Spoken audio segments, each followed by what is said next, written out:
and welcome to the show, the one that we call Movie Macabre. Little old me?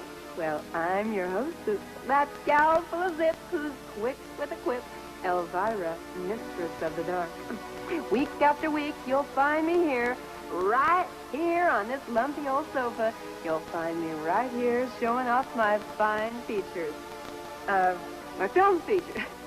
My film features. You know, the movie is what I get paid for, and it's what I do best. Well, I mean to say what I do best in public. What I do when that camera's not on, well, that's another story for another time. But let's get to the story for this time. Let's talk about Movie Macabre. Now, the one that's written up for you this week is a little grabber called Dr. Black and Mr. Hyde. Now, I haven't personally seen it yet. I mean, actually seen it. I held it up to the light like this, you know, and I looked through it, but that doesn't count. So I really haven't seen it. But the program director from here at the station, he's already watched it, and he tells me it's one of the finest of its kind to ever come out of Hollywood. Why his eyes started twitching when he said that, I don't know, but anyway, Dr. Black and Mr. Hyde, a movie Mac biggie, and we'll be serving it right up after these messages from our advertisers. Videovision invites you to get crazy in the Halloween night Elvira lookalike contest. Grand prize winner gets a round trip to Hollywood to meet the mistress of the dark herself. Finalists will get VCRs and other valuable prizes. To enter, just stop by any one of Videovision's 6 convenient locations. And while you're there, check out Videovision's thriller video selection, including such creepy classics as Picture of Dorian Gray, Cyclops, and Dracula. That's Videovision, Hawaii's audiovisual headquarters. Take your family home to the movies with Videovision. Well, I guess that little laboratory rodent done put the nick back into ethnic. Nasty little hamster, ain't he? So, now what do you think happens to Doc, what's his name? By the way, what is his name? According to the title, it should be Dr. Black, but that ain't what his girlfriend called him. I think somebody's using a little dramatic license, and it isn't me, because my dramatic license expired on my last birthday, and I just haven't gotten around to renewing it. But I digress. Not only that, but I'm getting way the heck off the subject. Where was I? Oh, yeah. I was just posing the question, what do you think happens to old Doc, whatever his name is, next? Does he experience some weird transformation, like turning into a monster of some kind? Or even worse, does he turn into a whitey? Well, whatever his fate, how could you even dream of missing one exciting moment? What I'm trying to say is, no fair dozing off. More of our movies, Dr. Black and Mr. Hyde, after these commercials. What did you call that stuff anyway? Ugly serum? His name is Dr. Pride, by the way. Not Black. Pride. Dr. Henry Pride. See, this is like a twist on the old classic Dr. Jekyll and Mr. Hyde. The only difference is it has an all-black cast, sort of like the new Odd Couple. Oh, another big difference is that Dr. Pride, not Black, but Pride. Dr. Pride doesn't drink his silly serum out of a test tube with a chunk of dry ice in it. No! He uses a needle. Oh, boy, do I hate needles. Every time I have to get a shot, I have to do one of these. I can't look. I can't look. Oh, good Lord, Lord. No, I can't look. I can't look. No, I can't. Hey, girl, you just go ahead and order whatever you want. If they got lobster thermidor on the menu, order it. If you feel like filet mignon, you order it. That man is loaded. He's driving around in that Rolls Royce with a gangster white walls. He's doing all right with his free clinic and thrift shop. Funny how she changed her mind and wanted to go out with him after all. I mean, down at the Moonlight Lounge, she didn't even want to touch him with a 10-foot pole. As a matter of fact, she didn't want him touching her with a 10-foot pole. Well, I guess she just didn't recognize him as the same person. Nobody recognized him. That swell makeup is what did it, you know. Why, heck, even I had a hard time recognizing him. I'm so sure. Well, we'll be right back with more thrills, spills, and chills as Dr. Black and Mr. Hyde keep zipping her right along. I'm telling you, that girl must have a tattoo someplace on her body that reads, "Go ahead, cry on my shoulder." Does she have to listen to everybody's hard luck story in this whole darn movie? First, it was her girlfriend, Bernice. Now, Dr. Pride lays his tearjerker on her. I mean, what about her? Who listens to her problems? And he was promising her a big surprise all through dinner. There she was in her sequin gown, all wigged up and looking real good. And he keeps talking, surprise, surprise. Then he goes and parks in front of somebody else's house and does a rap about his childhood. A swell surprise. I think she had the right idea when she shined him on down at the Moonlight Lounge. Got to go with those first impressions. Well, back to the movie after these words.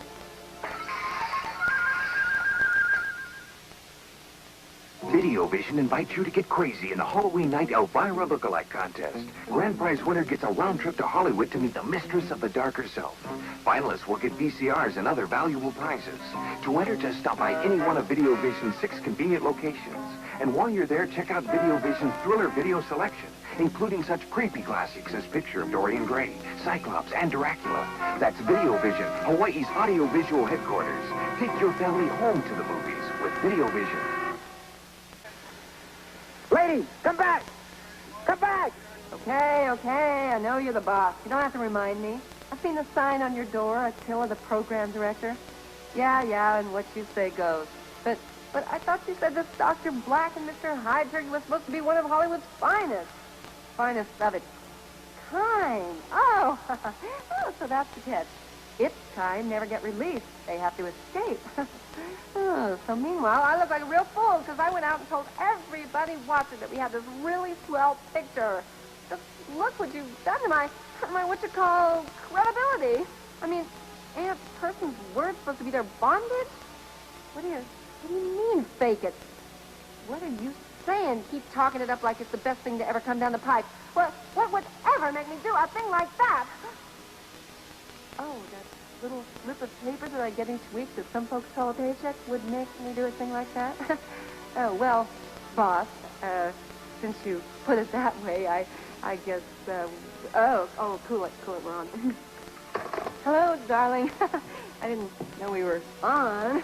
Guess I missed the old, we're on. We're on. Thank you very much. I was just having this sort of philosophical discussion with my old pal, the program director. This time it had to do with something about ethics. But no matter. I know we're enjoying the movie, Dr. Black and Mr. Hyde, one of the finest motion pictures of its kind to ever come out of Hollywood. And I wouldn't just say that. No, sir, not for a million bucks. Not even for that little scrap of paper I get each week that some folks might call a paycheck. Nope. Why, he done saw her on the cover of Ebony magazine. That cough looks like he goes to David Letterman's dentist and Telly Savalas' barber. Oh, and he also looks like he learned how to act by watching old reruns of Beretta. And did you have a feeling that just maybe that girl, Linda, left something out when she was telling her story to the police? Any strangers been coming around this joint? No, I can't remember any. Oh, except maybe this white dude that looks just like this doctor friend of mine gets when he injects himself with his serum. If she can't put 2 and 2 together on that one, I'd hate to see how she makes change. Well, stay tuned for more of this movie and a brand new feature here on Movie Macabre, a segment called In Limbo With, a series of meaningful conversations with important people. All of this is coming up, and I hope that's all that's coming up. As we continue with Dr. Black and Mr. Decker.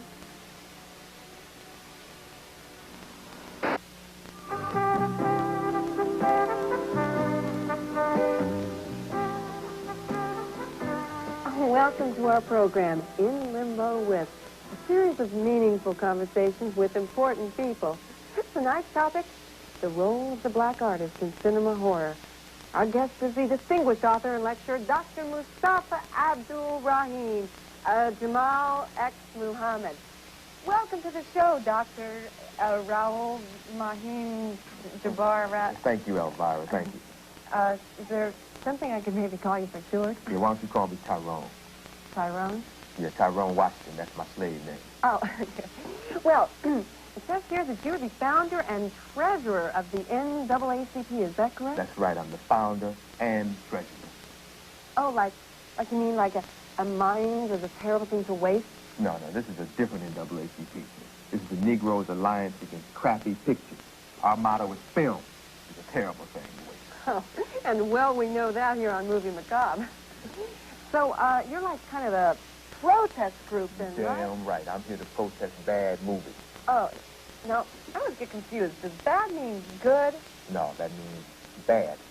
Oh, you know, that always gets me kind of mixed up because sometimes they say bad and Don't worry about it. It confuses a lot of white people. You see, it's not hard to figure out. You got 1 A, that's bad. Okay, like a Dinah Shore album. You understand what I mean? Mm-hmm. If you get 2 A's, it's starting to get better. 3 A's, better yet. Now, if you get 6, 7, 8 A's, I'm talking bad. Yeah, like cigarette minutes. It's bad. You know, it's your legs, your dress, your cleavage. Bad. You understand what I mean? Thank you. Well, now what about Dr. Black and Mr. Hyde? 1 A is bad. Like a Dinah Shore album, you know? Yeah.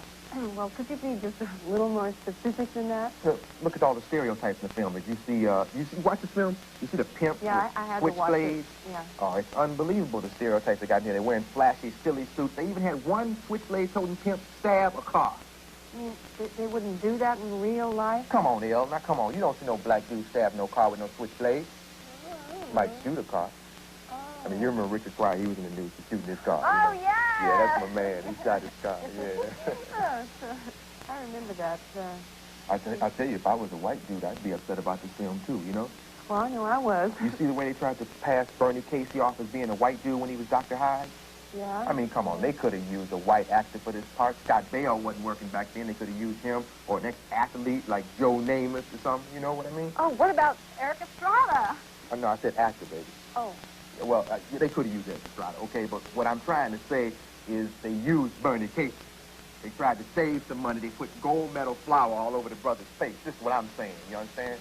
Yeah, well, thank you so much for sharing your Well, views, thank you. Tyrone. No, thank you. I ain't going nowhere. I'm not finished. Fine. We'll continue Wait, with more of wait. In Limbo with when we come back. That's more stuff I want to do.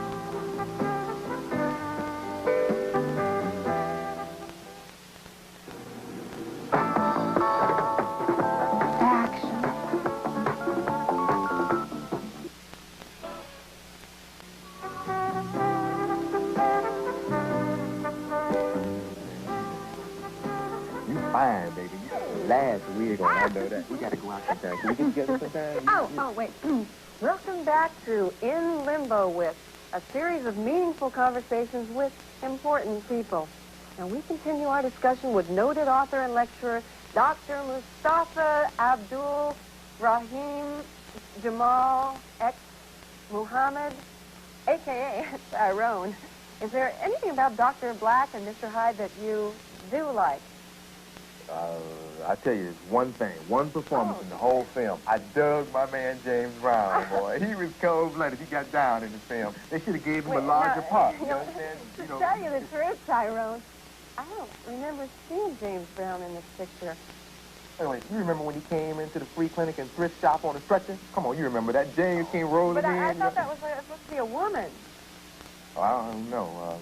Maybe it was a woman. I tell you, I've been working so hard lately, black people starting to look alike to me. Maybe, I don't know. Well, let's get back to what you don't like about the movie, okay? I tell you, I don't like the way they dressed Bernie Casey in this film. Yeah. The same dude that dressed him must dress Bob Newhart and Steve Allen. I mean, this is absurd.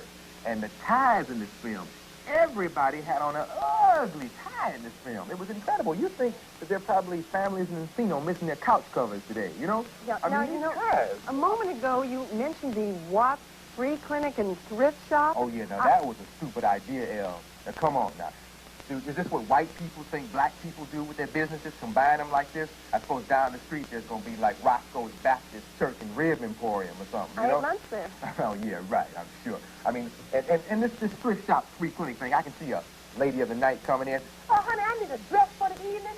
And while I'm here, I tell you, let me have a shot of penicillin. This is stupid. This is absurd. Well, Tyrone, I feel that beneath all this bitterness is a positive and a fresh approach to a problem that has plagued our industry for much too long. Yeah, I tell you, I'm sorry, Elvira. I really get worked up, and I really thank you for this forum. You Oh, understand? well, you're welcome. Now, I get in all the moments we have left, why don't you tell us about some of the accomplishments of your organization, the NAACP, the Negroes Alliance Against Crappy Pictures? I just got back from Japan, where I was able to shut down successfully a production of Blackzilla. Have you heard about this? Yes. Blackzilla. Mm-hmm. And I That must have made you feel pretty good, right? It's cool, but for everything you win, there's got to be a loss. I mean, I couldn't stop the production of this thing they call Leroy versus Wang, the Smog Monster. Oh, gosh. Well, listen, we'll all be looking for that one on Movie Macabre. Well, the verdict is in. The critics love Black, hated Hyde. And just like Jekyll before him, another man of science learned the hard way that you don't use your own darn self as a human guinea pig. You find some other fool to do your experimenting on. And his motives were certainly honorable, which is more than I could say for mine. He was searching for, of all things, a liver cure. Well, I'll tell you, the best cure I've found for liver is to smother it in onions. Love them liver and onions. Okay, maybe when I said we had a swell movie to run, I was stretching things.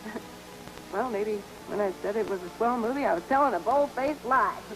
But in the weeks and months to come, by golly, in the weeks and months to come, I've got plenty of terrific films to run, like The Blood on Satan's Claw, and The Day It Came to Earth.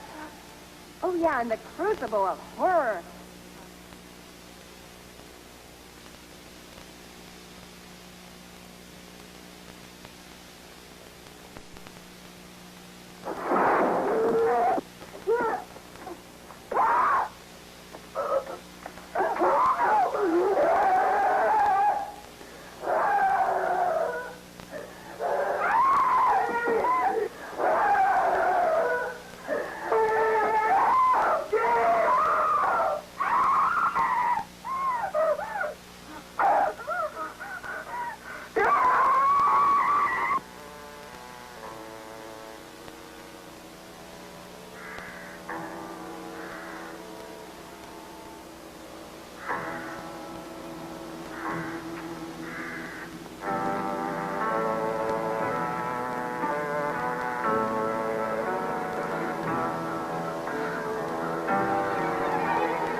Well, plenty of biggies right here on Movie Macabre.